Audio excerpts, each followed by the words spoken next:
Where the Jesus Christ? All right. Are we ready? Yeah, we are live once again.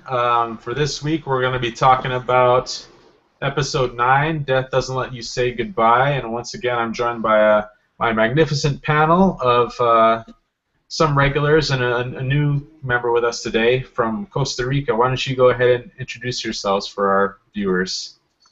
Hi, I'm Daniela. I'm from Costa Rica, San Jose, Costa Rica, specifically. I'm 20 years old, and I'm still a student. Relating to the series, I found out like August this year, and I just got amused by all the series, the way they write and tell the story. It's just amazing. I actually love it.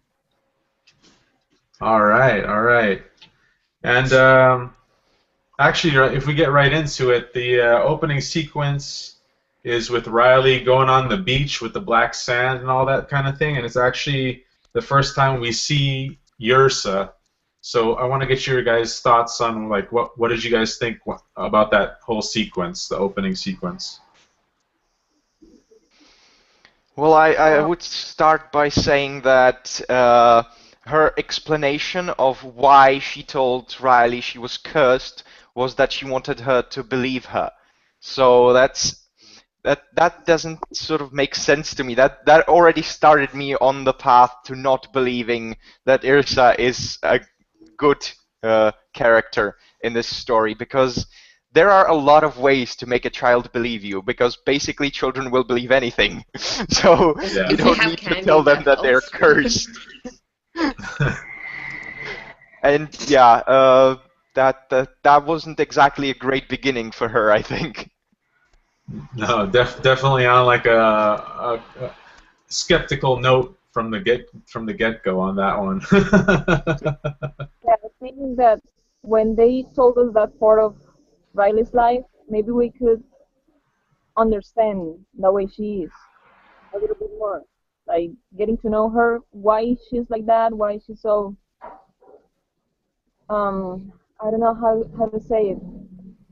She doesn't show very well her emotions, so maybe that fear that she was feeling because of this woman, I think that it is like a possibility maybe or some kind of reason that tells, all right, look, this is or this could be why she's like that, why she acts like she's doing it. Yeah, we definitely get a little bit more of Riley's backstory as the episode progresses, but also there's also the Lito's scene at the bar while he's still trying to process the whole Hernando and his breakup and whatnot, and with the bartender and all that kind of stuff. What did you guys think about that scene?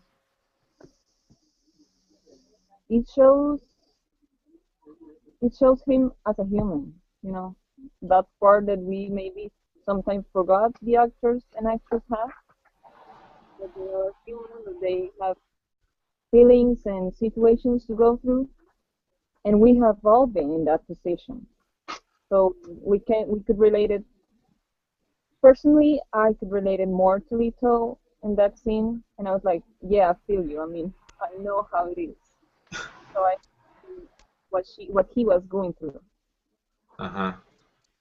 What did you think, Simon? Well, it perfectly showed how much Leto actually cared about his career more than anything else, really. He, uh, it was the most important thing to him. He was hurting. He wanted to talk to someone about it. He was The bartender made advances at him, and the only thing he could do was lash out and defend himself, because he was still thinking about his career. But I think that he was like that because his career at that moment was the only thing he had left. Daniela went back to Joaquin, and Hernando left him because of it. So that I think that the reason why he lashed out was because his career, the thing that everyone left him for was the only thing he had left in life. So that's maybe why he was Hmm. so quick and so hasty with being that way. And really, well, that I think is the only way someone could resist that good-looking bartender. So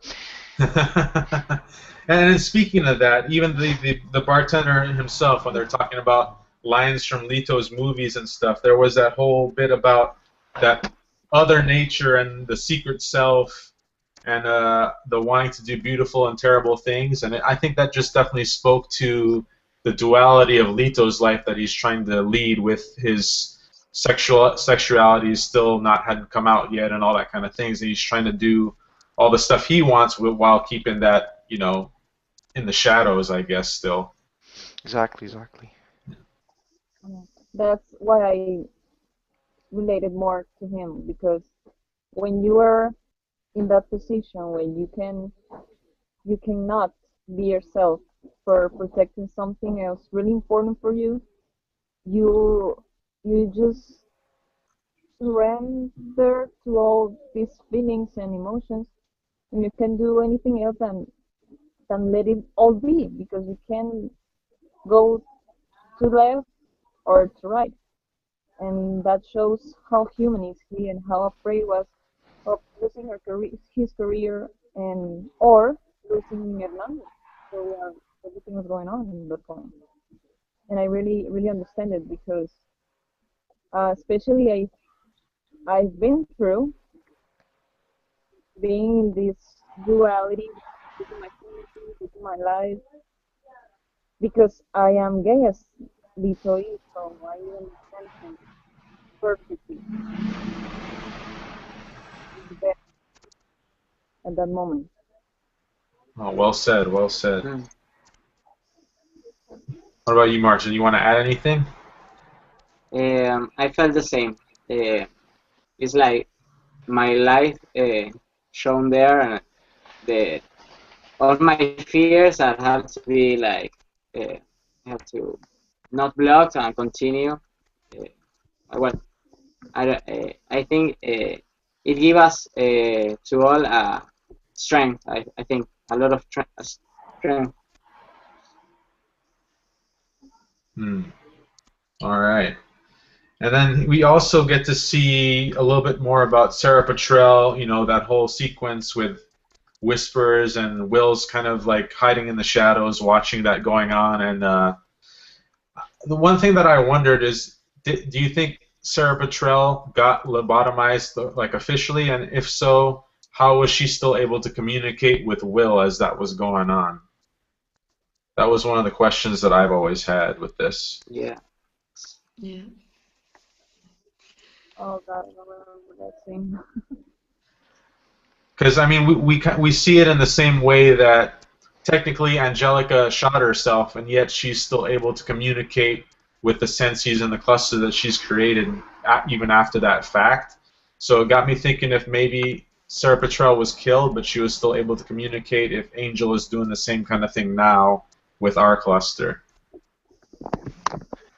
Well, that's really an interesting point because there might be, because we have had just one season, so we might not know a lot about the things like how this whole connection works and about the actual properties of the cycelium, because there is a chance that, like Angelica, it could have been something like an imprint on this network between Sense8, so that could have happened with Sarah Petrel. But I as we feel said like it before, was all sorry. no, Go ahead. please go ahead, go ahead. I felt the whole situation initially a bit confusing. I was like, who in the world is this girl? And it felt like the Sixth Sense movie. You know, I see dead people, I see a dead girl walking around, and I'm chatting to her and I'm talking to her with a therapist.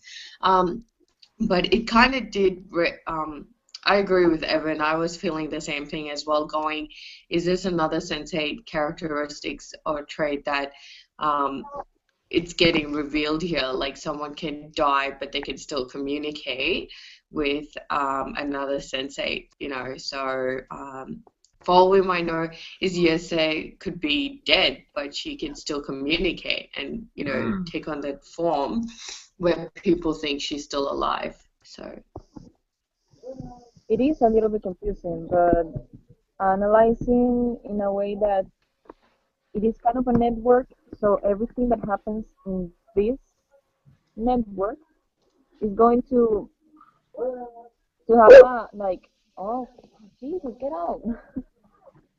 It's going to have like an something that remains, you know. So that is going to be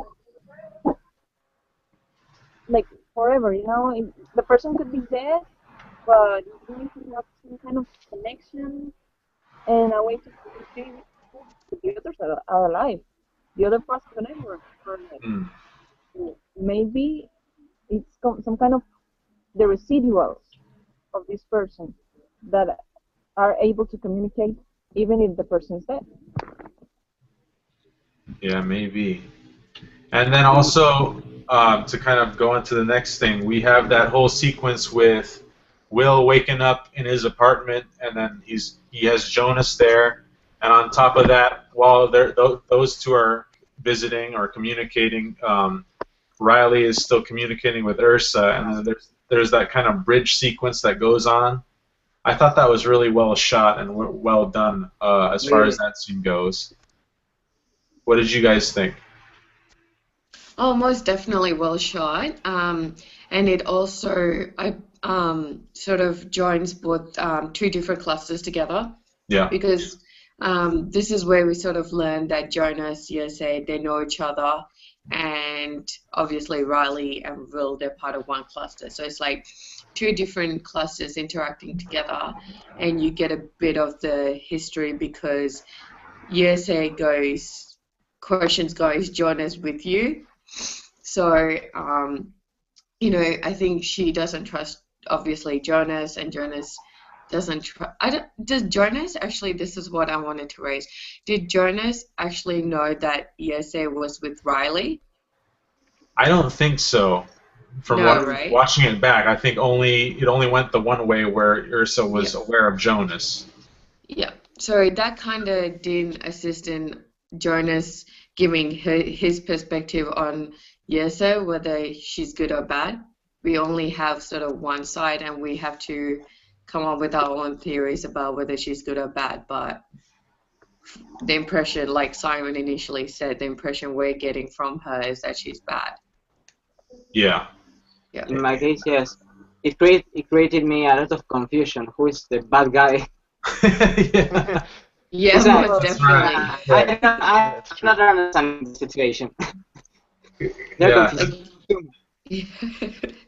Because then we're told by Yrsa apparently that Jonas and Angel used to work together to birth clusters and then hunt them, right? But then we don't really get any other input for that. So for right now, we kind of have to take her word. But at the same time, we also think that she's kind of fishy, you know. So it's like, yeah, that confusion. It's like, oh, who should we believe at this point? Right. Yeah. Mystery. At the end of the series and the episodes specifically, that's the mystery of all of it.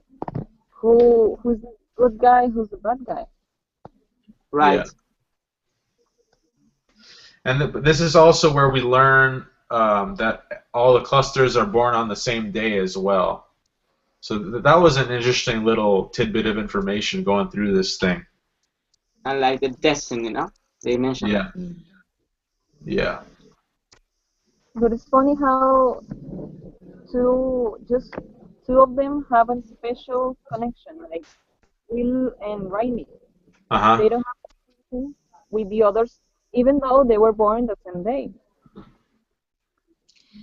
Yeah, it. this is what's like it was interesting towards the end where they start building on those little clusters. For example, you know, I did not expect Will to jump in to Carla's rescue. You know, it's those Yeah. little connections they started doing towards the end, you know, so for example, I would expect Sun to jump in to help Carla at the Or maybe temple by even mistake. Wolfgang, but not Will, right? Exactly, Yeah. Wolfgang can fight. Like, why didn't he jump in? So, it could be because he was sleeping, God knows. But yeah, so then before you know it, like Twitter's coming up with the theory that maybe Carla and Will, get together. But so. But there's a lot of focus, I agree, with Will and Riley, and makes you question going, where's this moving forward? Are they going to be prepped by Jonas to create the new cluster coming in? Yeah, especially, I mean, what Ursa said about the love in the cluster is the worst kind of narcissism and all that kind of stuff. Meanwhile, Yep. you flip that around, and Jonas knowingly fell in love with Angel, so he's obviously okay with the whole narcissism in a cluster type of deal. So you kind of do wonder, like, what is the end What's game? the consequences? Yeah, or the consequences of it. Yeah. I would have to say that I think that it was actually kind of a show of bitterness on the part of Ursa, because I think there must have been something like that happening in her cluster. Maybe like two people from her cluster got together and she wanted one of them or something like that. I think there must be some kind of backstory to her why she thinks that it's such a bad thing, when on the other side we see Kala and Wolfgang being absolutely great together, Yeah. Will and Riley being like made for each other, and we see Jonas and Angelica also. So the only one who says it's bad to be in love with someone from your cluster is Irsa. So Yeah. why does she think that? It's because Whispers broke her heart, I reckon, because I'm serious. It's sounding like, so There's something right now, hiding there. But if you guys rewatched that episode, you will notice there's a picture of Whispers. I mean, why in the world would you have a painting of a bad guy in your house unless you either love him or I don't know. Simon, yeah, exactly what Simon said. Maybe she tried to get with Whispers. Whispers broke her heart. So from that point beyond, I think it could also go like Whisper starts hunting down clusters because he wasn't able to create a cluster with Yersa, maybe. So like yeah. he's bitter about that too. So he's like, I couldn't have her, so I'm not gonna make sure nobody can. I'm gonna kill them all, or something, Yeah, something just like go. that. You know what? Screw you guys. I'm gonna start killing people now. But I mean, it does make sense in terms of age range. Like I can imagine that Yrsa and Whispers were born on the same day. Oh yeah, Exactly, they definitely could. So yeah, that's definitely out there. And it got me wondering too, because she did say when she was talking about how it feels when a member of your cluster dies, and she did allude to one of her cluster doing that. So it kind of made me wonder, like, who might that be? Oh, so you're telling me that someone actually died, Evan, from her cluster? From her cluster, yeah. Yeah. Oh. So that Maybe Whispers killed him, and then it's really turning into The Young and the Restless right now. the young and the senseless. The Young and the Senseless, Okay, to sort this out, Whispers and the guy dueled. The guy died. Whispers wanted to create a cluster with Yrsa. That didn't happen, so he hunts clusters and kills them. There you go. The end. I was like, yeah, that might actually work. That's an idea for fan fiction right there. There it is. Somebody's gonna write that. You heard it here first. The Symposium exclusive. There you go. Exactly. And the rest of the episode gets pretty heavy emotionally, so we get that we definitely have to talk about the tissue box, guys. Yeah, there you go. I'll take it. But we definitely have to talk about the Lido and Nomi scene in the Diego Rivera Museum. Ooh. Yeah. Oh dear. That's heavy right there. It is. Really. Maybe we can all take a few deep breaths first. That really, I don't know, like it started off with like Leto basically, showing describing, how um he showed Ananda he loves him through her actions. Um and then it took just a very interesting, uh, it's a bit of a gray area for me to try and find the exact connection between, except how they were feeling. I don't know. It just was very emotional, that scene. Yeah. Yeah. Um, yeah. But I think in a way to me it made sense in the sense that like if you go back to the first sequences when they're first like feeling each other and connecting with each other, when Yeah. Leto was doing his business against the closet or whatever that was because of Yeah. Nomi. So it's like I think they naturally share like a stronger connection somehow. Um, but I do like that whole bit where when she first goes there and he's like, "You don't even know me," and he's like, "Well, I don't, but I was going through this thing, and I was just worried that like what I used to have with Amanita, we wouldn't have again," and that's exactly what Lito's thinking as far as with Hernando. So I just thought that parallel was really great to kind of bring them together.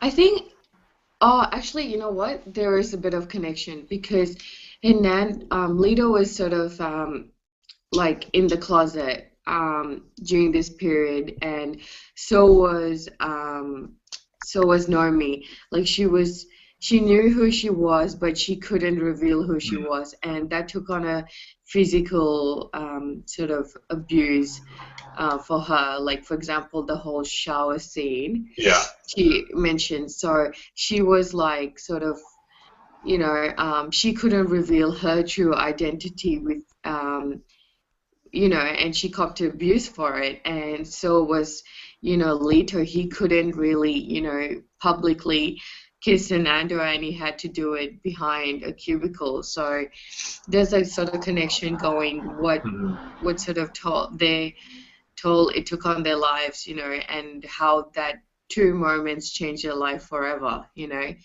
So Yeah. for Leto, it was him expressing his love for obviously someone he loves, which is Anando.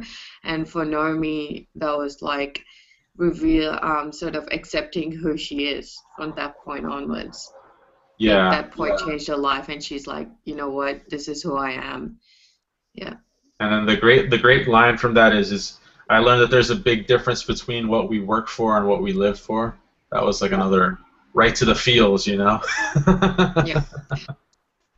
Like exactly the And relation or the connection that makes people, stronger because they have been through something similar, and I think Mommy helped him to rethink what he was doing. He was like, all right, exactly what you say. What we live for and what in our lives, like really, we want to leave behind something, behind a curtain or um, false fake, I don't know, masquerade, and mommy helped him to realize that what he was doing was not what he really wanted, and Yeah. that is in the art museum, I think it was. I have the Yeah. quote for that. Go ahead. The one of Naomi. The violence I realized was unforgivable. It's the violence we do to ourselves when we are too afraid to be who we really are. Yeah, there it is. Yeah. Great job, Martin. Yeah, that definitely was a very that just basically summarized what they were feeling, even because it was such an emotional scene, and that quote right there just brought it all together Yeah. to Yeah. go, this is what, these two characters are really feeling, and this is their connection. Because some of the scenes are straightforward, and this is just everyone, no joke, was probably busy bawling their eyes out to even Yeah. think, going, okay, these two are very different scenarios, but how do they connect with each other? And exactly that quote over there just reminded me, what brought these two together to discuss their situation. Like Leto is still in the closet, and and Naomi, accepted the situation she was in, sort of. Yeah. Yeah, and also not as the main, but as this all this was going on too, we get to see Sun and her father visiting the prison, and like Yeah. the speech she gave there too was also quite touching as well, and I think it really tied into the whole theme and the feeling of that whole sequence. And the music, Yeah, the music.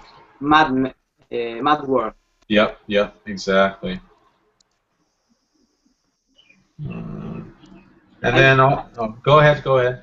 I noticed in this episode, well, something that I appreciate very much, the Uh-huh. effect that they did with the characters, in the present and their child.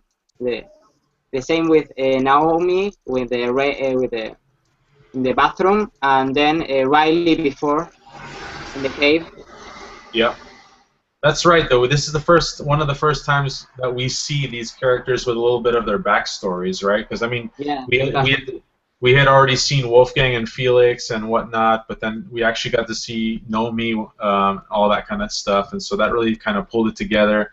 And also, like this episode is the first one where we get to see exactly what went on with Riley and why she turned out the way her character has been so far. Which Mm. which actually which leads into the next scene, which is when Sven takes Riley to the graveyard. Um, what did you guys think of that whole sequence?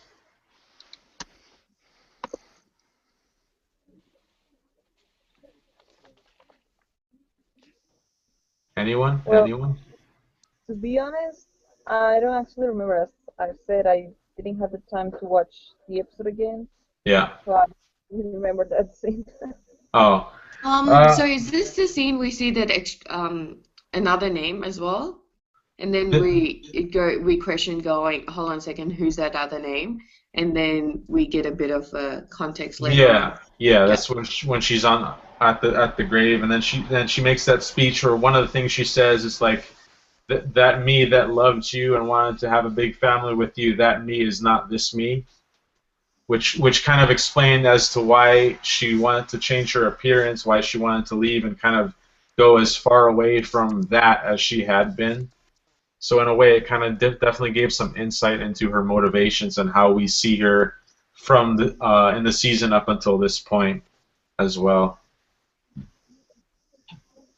And then not long after that, Capheus is brought into it when he's about to go drive his bus, and he sees her in the back, in the back seat. Yeah, it, it was a really strong scene. it was. We could feel her pain and suffering, but I could feel it. Yeah, I'm with Martin on this. Like, this is the scene I believe where sort of the puzzle was still forming. Like the full picture was starting to Yeah, form in regards to who Riley is, why she the way she is. Started from Yesa to like someone's death, and you question who's that someone's, you know, and then the baby, then everything comes into context. Yeah. So I yeah, think this whole episode was definitely um, good in terms of understanding who Riley is and why she's the way she is. yeah. And even with Capheus, when he talks about his sister and how they had to drop her off at the orphanage as the only way for her to survive, but it also really speaks to his character because he was like, on the one hand she died, but in another way she lived, and that whole bit about how everything is so mixed up and how I think I have it written here, or Martin might have gotten the quote, but how some beginnings are endings and some endings become beginnings. I just thought that was like beautifully done and kind of really speaks to his character in that even no matter how much hardship he endures, he's still always optimistic and always looking for the silver lining in all his activities. Yeah, they did a Yeah. really good job putting all that meaning and all that Yeah. that, that episode. That was amazing. Yeah, yeah. And then of course to end it, we have Leto in with his lost flip flop. Oh, very fun. Yeah, that was quite the emotional scene. Very fun. Exactly, very emotional because I don't know about you guys, but I try to give or find a deeper meaning of every um, or character and what they are going through. So, all right, it was a missing flip top, but maybe at that point of his life, he felt lost as well. He didn't know what to do. He didn't know who he was and who he wanted to be, you know? And it was more like a flip flop. It was more like, what is, where is he going to now? That Yeah, Fernando, he was afraid of losing his career. So yeah, flip flop. He needed that flip flop. He needed that, Yeah. or that searching of, okay, this is my path. This is where I'm going to. I don't know what you Yeah. think. Yeah. The whole flip-flop situation, I don't know if I'm reading into it too much, but why would do we wear shoes, right? It's to protect our feet. And the fact that he lost his flip-flop, I mean, he felt like he was no longer, I guess, protected, or so he lost the two. He lost Hernan, or he's lost Daniela, so he felt like he was very exposed. Like, I mean, it's like wearing a shoe, right? If you take off your shoe, your feet are exposed. So I guess that scene where he goes, I have lost my flip-flop, means he felt he was exposed now, and he doesn't have anyone to sort of protect him, and he was scared. He felt vulnerable. He felt, just like anyone would feel if they're broken up with someone they love. So, but for him, it was just a whole new other level because he had this other secret identity as well. So, not just being a sensei, but just, you know, hiding who he is from the world. So, that's why I'm like thinking it's not just about, hey, I've just lost my flip-flop, but I saw it as like, you know, the sense of, no longer being protected but exposed. But yeah, and then where does he go from there? He can just, you know, leave the flip-flop as it is or try and find it. yeah. So yeah. That's some Yeah. Sense8 philosophy right there, courtesy of Vinny. Very deep. But it's to your point. It's interesting that you say that because if you think about it, at that point in the show, like his career was still intact. There was nothing wrong with it yet. He had technically secured all that, but just lost everything else, right? So it just kind of put into perspective for him like what really matters in the end, because he could have went on like that. He could have had his career, but he was still so broken up over what he had lost. And I think that ultimately was able to like bring him back around, especially when he had gotten the gun. I don't know if at the time he thought it was fake. I think he did, but then when he shoots it off and it's the lighter, he has that Yeah. line where it's like this is a fake, just like everything else in my life. I'm a liar, And so Perfect. It's perfect. I thought, yeah, that was awesome. Especially tying into the parallel of Angel using a gun to shoot herself and then bringing it back to Leto. So I thought that was really excellently executed. Yeah, it made me laugh a lot, really. Yeah, yeah. And it's like Yeah. I think he needed to like crash to the wall to realize, no, like he was so coward. Mm-hmm. Yeah. Or maybe he needed Yeah, to. at that moment I was like, "Don't shoot, please, for the love of God, we can't lose him," And then it's actually He's a toy gun, and I'm like thinking, "Gee, well, that's just freaking fantastic." I was happy he didn't die, but it was just what he Fan-fucking-tastic. said, you know. Yeah, Yeah. Yeah, it everything was a was lot of just tension, yeah. and the song is beautiful, knocking on heaven's door. Yeah. Yeah. Hmm. Especially in that cover version, which is a lot more like stripped down piano and everything else. So it definitely fit. It's just same with how the Mad World piano version instrumental did on the previous scene. Yeah. Um, did anyone question why that scene was so long as it was? Which one? The scene about Hernando's emotional state. Oh, I think.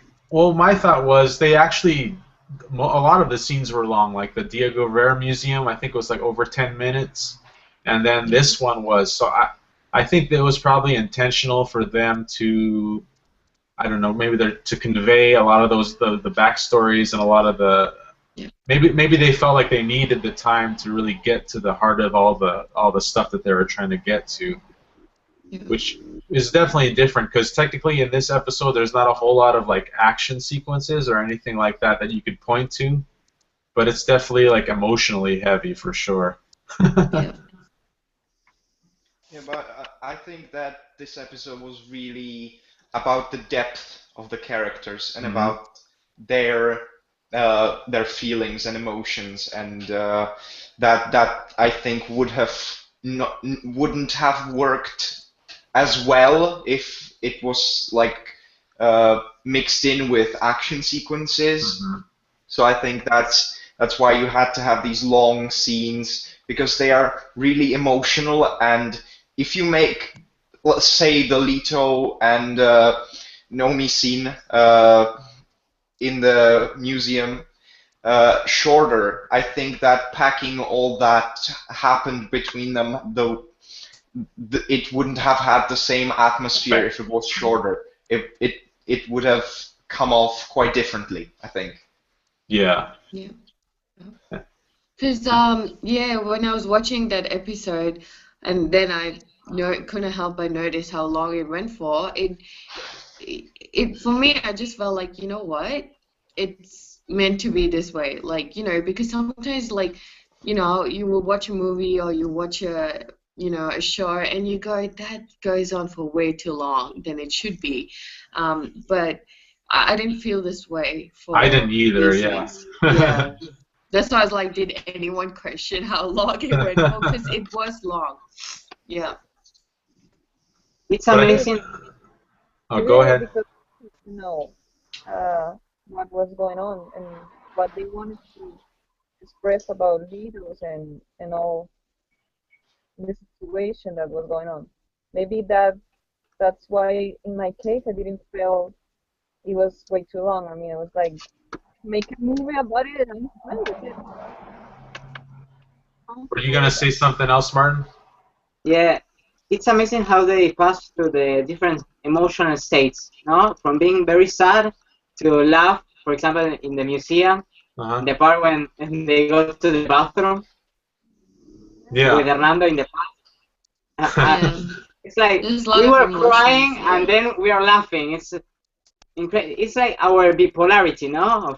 Of our emotions in Yes. some way. Yes. I don't know if you could feel the same. Yeah. Yeah. And to build on that point too, I agree that where how you're saying sometimes when you're watching something you'd be like, oh, how come this scene is so long or whatever. But the way they did it was just so well done that you just felt so swept up into it that you didn't realize that something was 10, 15 minutes. You were just so engaged in the storyline, and that was one of the things that to the fact that they were able to take the time necessary to pull that off and to do it justice was I mean, and then you see that final product, then you're like, well, there it is, you know. That was just beautifully done on all fronts. definitely. Well, as Martin said, that moment when you're like bawling your eyes out watching that scene, and then suddenly it switches to the moment like in the bathroom and things like that. And then you start like smiling and laughing. That I think that's perfectly summed up by what Sanyam Dandekar said.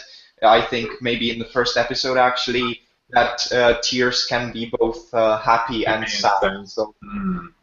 that kind of turned into crying for like 15 minutes straight. So I'm running out of tissues here, see? Yeah. Like, almost there. Almost there. I just want to clarify, I wasn't crying, I just got hay fever, sorry. Oh. Even though this was an emotionally heavy Yeah. episode.